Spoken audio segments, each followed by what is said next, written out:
Assalamualaikum. Siapa sih yang nggak mau punya koneksi internet yang bisa dipakai berjam-jam, terus juga nggak cuman bisa dipakai di rumah aja, tapi bisa di jalanan juga dan dengan koneksi yang super kencang. Oke, kenalin, ini MiFi Netgear Nighthawk M2. Oke, si MiFi ini punya ukuran yang bongsor. Dibandingin sama MiFi Huawei, gedean si Netgear ini ya. Tentunya dari bobot juga lebih berat Netgear dan ketebalannya juga lebih berat Netgear. Nah, ini dari depan layarnya seperti ini ya. Dia fiturnya apa, layarnya itu touchscreen ya. Ini ada tombol touch sensitif juga.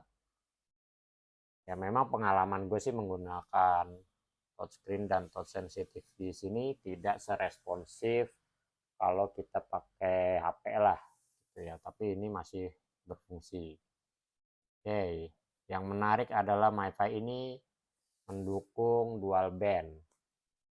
Ya, kita bisa pakai dua-duanya sekaligus ya untuk hotspotnya itu, atau kita mau pakai hotspot salah satu aja 2,4 GHz ataupun yang 5 GHz itu bisa ya.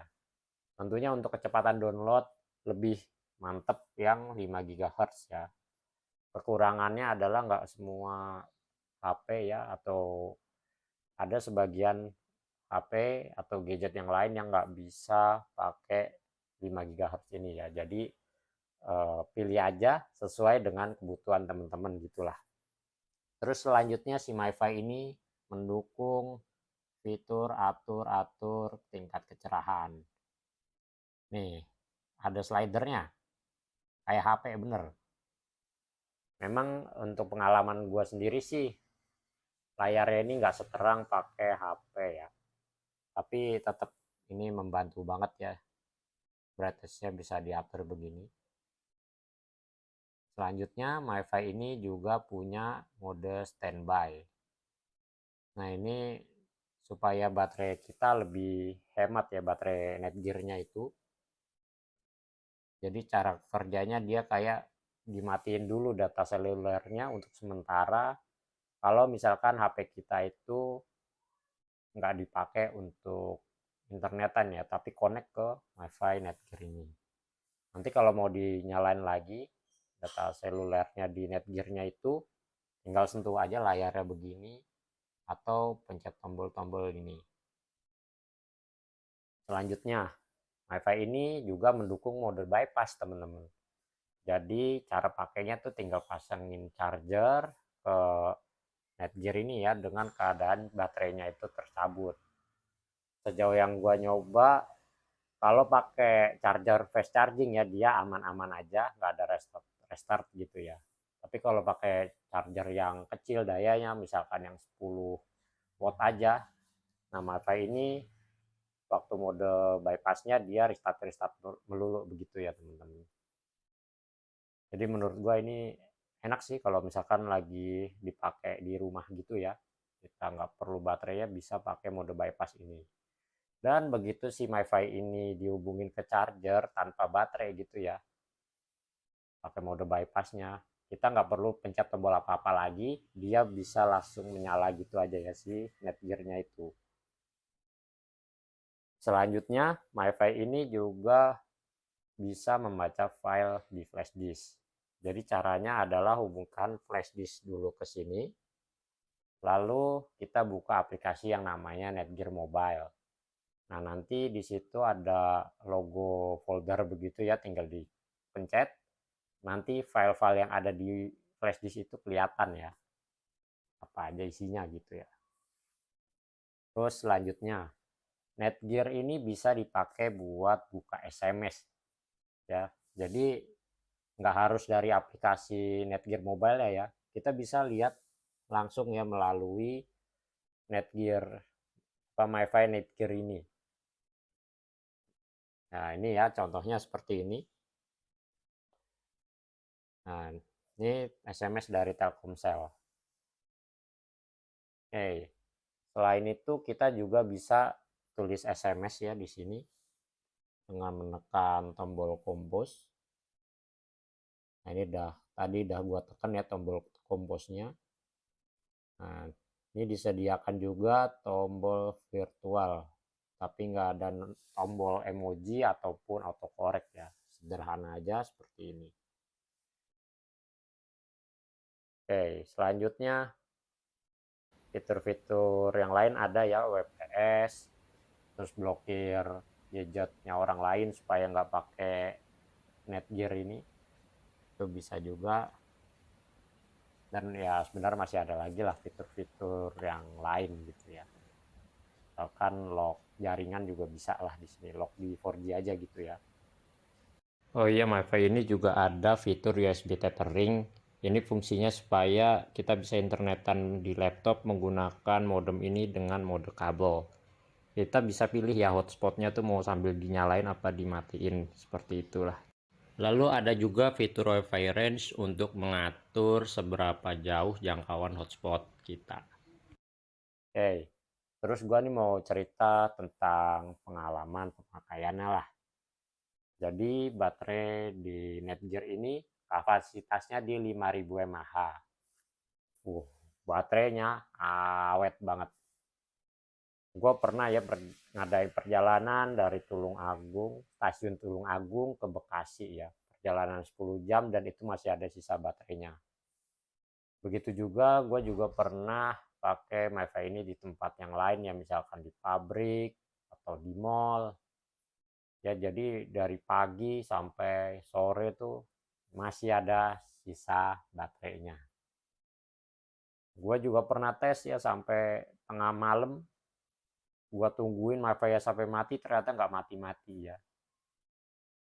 Sampai tengah malam nggak mati-mati ya. Jadi kayak bertengger di 1% gitu aja. Tapi masih aja nyala MiFi-nya. Terus untuk pengalaman yang lain itu ada pengalaman chargingnya nih ya teman-teman ya.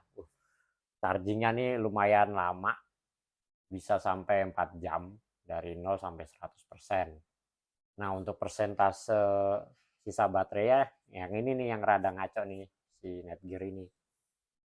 Waktu baterai kosong lalu dicas begitu, malah muncul tulisan 11% ya. Terus begitu si MiFi-nya harusnya baterai penuh, malah tulisan sisa baterai di 90% waktu dicas. Begitu casannya dicabut, lalu Netgear-nya gue nyalain, muncul tulisan sisa baterai di 100%. Jadi emang agak-agak ngaco kadang untuk persentase sisa baterainya. Oke, untuk pengalaman dapat sinyal gimana? Kalau di tempat bagus, oke nih teman-teman, kecepatannya kenceng banget, bisa lebih dari 100 megabit per second. Untuk downloadnya tuh terutama ya, kencengnya minta ampun. Untuk uploadnya sih paling sekitaran 30-an megabit per second ya.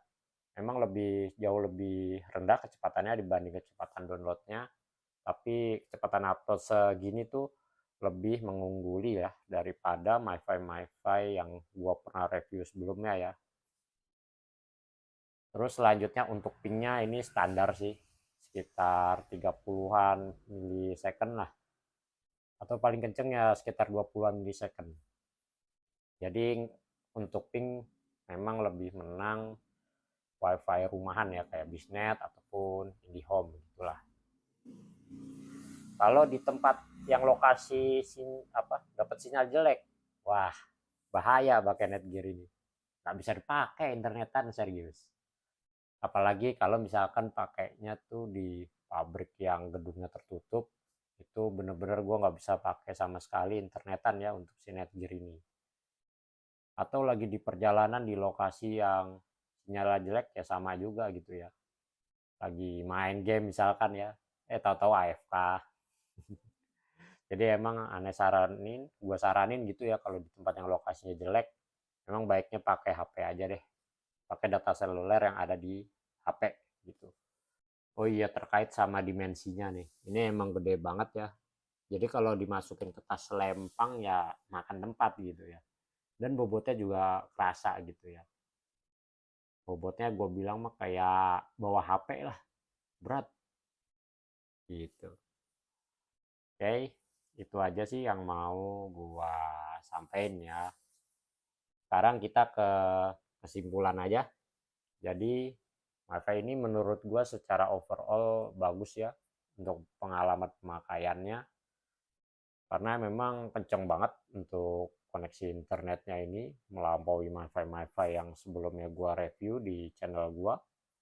Terus juga dia mendukung fitur bypass, lalu juga apa, di sini gua bisa ngatur banget untuk daya baterainya, mau dibuat boros atau lebih hemat. Ya, mau dihemat ya udah, untuk frekuensinya kita pilih yang salah satu aja bisa tuh, atau mode standby-nya dipakai bisa, atau brightness-nya dikurangin bisa gitu loh. Jadi bisa diatur ya untuk penghematan baterainya, atau mau dipakai jor-joran boros-borosan bisa juga ya. Settingnya banyak loh di sini pilihannya gitu loh. Terus selanjutnya yang enak lagi ya, baterainya awet itu ya teman-teman ya. Jadi kalau misalkan gua kerja di pabrik dari pagi sampai sore ya, itu pas sorenya dilihat ya Netgear ini masih punya sisa daya baterai gitulah. Tapi yang namanya MiFi ya ada kelebihan ada kekurangan juga. Kekurangan yang kerasa di sini di MiFi ini adalah pengecasannya yang lama ya, sampai 4 jam. Lalu dia juga chargernya tuh pilih-pilih ya teman-teman ya. Minimal ya pakai yang 18 watt lah, supaya aman dari gejala aneh-aneh, misalkan mode bypassnya dipakai terus MiFi-nya restart sendiri, atau pengecasan si MiFi-nya ini lama gitu ya. Jadi gue saranin banget pakai casan yang fast charging aja ya, yang 18 watt lah minimal. Terus selanjutnya untuk kekurangannya ya itulah dimensinya dan bobotnya yang berat. Dimensinya maksudnya yang gede lah, makan-makan tempat kalau misalkan gue pakai apa namanya tas yang kecil begitu ya. Tapi ini menurut gue penggunaannya tetap enak ya. Oke, itu aja yang mau gue sampaikan ya.